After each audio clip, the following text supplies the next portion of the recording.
Yeah, that's right, we are back, and excitement's reaching fever pitch because it's board review time again.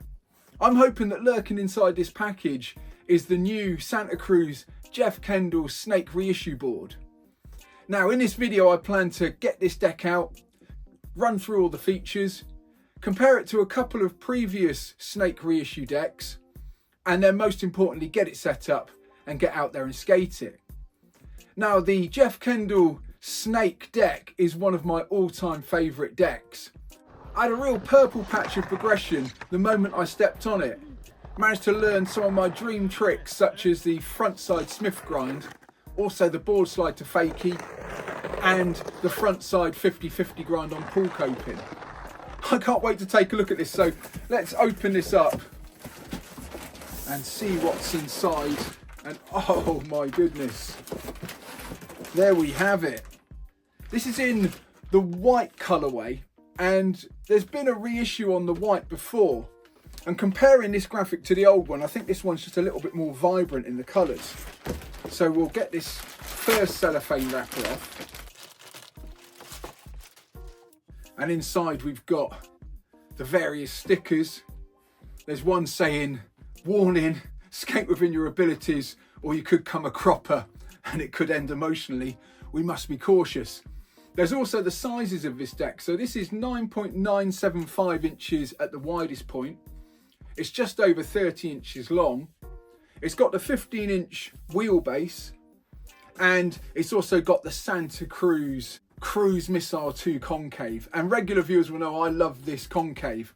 I went through it in quite a lot of detail in the previous video for the Santa Cruz Roscop I reissue that I recently did a video on. And this Snake reissue is part of that drop of reissues. So let's see if we can get in this cellophane wrapper. We've got the obligatory Santa Cruz sticker. Can't have too many stickers. And on the top we've got a laser embossed serial number and also the Santa Cruz logo with 2025 reissue written in there. We've got a pretty new top graphic. The old white reissue had a different graphic on the top there, but that's pretty nice. I'm going to leave that open I think when I grip this board. And then we've got the main graphic on the bottom, and I reckon this is my all-time favourite graphic. It's just so nice the way it fits the board. Obviously it's a snake, and that snake looks like it's just about to devour a rodent there. Oh my gosh. So this has got a bit of a matte texture to it. Just running my finger over the graphic I can feel this is a heat transfer as opposed to a screen print. And we've got the Cruise Missile 2 concave, so you can see that there's that lip that just locks the back foot in. There's also that rocker and that Cruise Missile 2 concave at the front there that locks the front foot in. And then we've got a nice bit of nose. So I think at this point it would be appropriate to compare this to one of the other reissue decks. So this is the backlight reissue. This is the one that I had an awful lot of fun on. This just felt amazing as soon as I stepped on it. So we'll put these two together and we'll just check that they're the same. Now the Roscop reissue wasn't the same, so I am being careful with this one. But as soon as I pop this on, you can see that this is exactly the same outline, and that is pleasing. I can see also when I put this together that the holes are lining up, so the wheelbase is exactly the same and the holes are drilled in exactly the same spots. I've also got the red reissue here, which for some reason I didn't get on with as well as the backlight reissue, but there's no reason for that because it is exactly the same. Just offer this one up as well, just for completeness. You're going to see that those two are identical. So I'm going to crack on and grip this one up. I'm going to go for a bit of an 80s grip job, see if I can leave some of this whiteness and the logo poking through. I've got some new for me deck grip. This is sort of silicon carbide stuff, so it's not quite as hard on the trainers and as hard on the thumb when you're grabbing hold of the board. And I'm interested to give this a go. I'll put a link in the description. It's also got a little cutout there, which I like. And most importantly, it's got perforations on the back. And I've found over the years that when these perforations are in the grip tape, they really help it adhere and stop any of those annoying bubbles.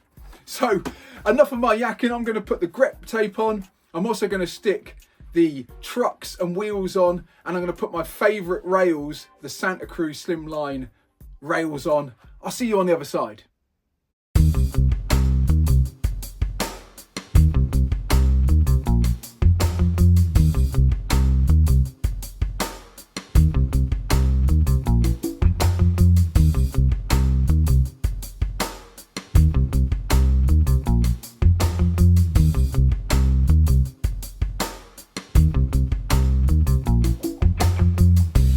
Well, there we go, all finished and looking pretty splendid. To save a bit of time, I copied the position of the rails on my old Kendall Snake and just looked at where they were within that graphic and then copied that across. So I got the position of the rails pretty quickly. I also refreshed my 159 Indy trucks with new hangers. You can see my old hangers were worn right down beyond the axle, and one had started to crack, which wasn't filling me with confidence. So I managed to hustle up a couple of new hangers off of Sean Goff, eBay name Todd Twist. Sean was kind enough to send these over so I could recycle my base plates and kingpins. I hate wasting stuff, so that filled me with joy to pop those on there. I've got the 55mm Spitfire wheels. I may tinker with 58mm wheels, but I think these are a good starting point. And then I fitted that 80s retro deck grip pattern, just a bit of trial and error. And this deck grip was a joy to work with. It went on a treat, those perforations stopped any pesky bubbles, and I managed to get a really nice finish around the outside. So I can't wait to get out there, get my feet on this grip, see how it performs. Let's boogie.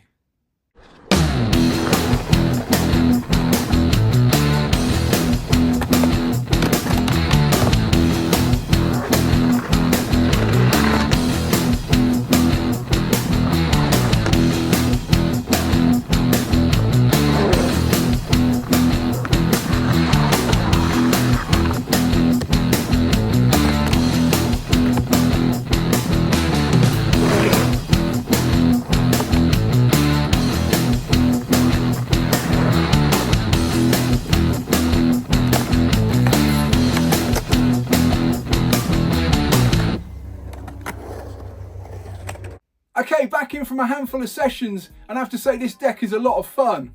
I do remember how it felt from my many sessions skating the Kendall Snake before, so it was nice to get back on it, especially in the pool, getting up there on the coping and also razzing down the curbs. These Santa Cruz rails are so slidey, it was an absolute joy. I also had fun breaking in these new hangers, and it was nice to get a bit of grind going on there. Just trying to break them in, starting to get a bit of a groove on. In terms of the paintwork, it's fared really well and hasn't really come off at all.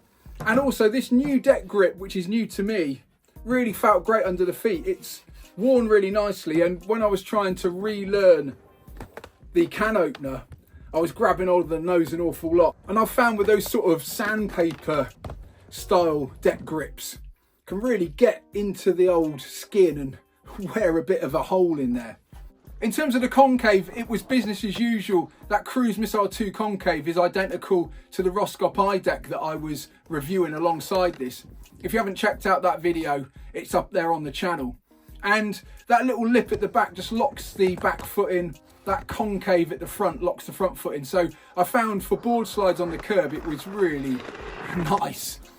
It was also pretty easy to carve around the bowl, get up there on the coping, do some carve grinds and also some 50-50 grinds. I also tried my hand at bringing this guy back in on the nose, just rocking those wheels back over the coping, and it worked a treat. Now, these old school noses are a lot shorter than a modern nose, but there's still enough pocket in there to get your front foot there, should you wish to clear the back wheels. My son JJ also had a go on this board. It is quite a big board for anybody, especially a nipper, but JJ had no problem throwing it around and getting his new flat ground tricks going on this deck. So overall, I reckon this deck is a cracker if you want a pool or a bowl carving board. That 15-inch wheelbase is great for me because I'm a bit taller. It's also a really nice curb board, I reckon. It just is so wide for that front foot. It just provided a lot of confidence for me when I was getting into the board slide, and I managed to get quite a bit of speed going on the curb.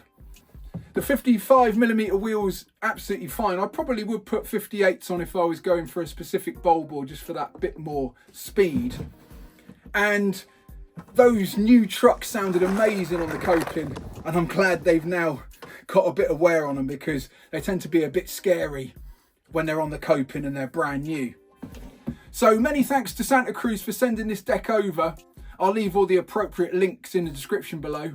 And I'd also like to hear what you think of this deck and also the Roscop I deck. Maybe you've had previous experiences of those. You can leave that in the comments below. As ever, my name's been John Bishop, and I'll see you next time.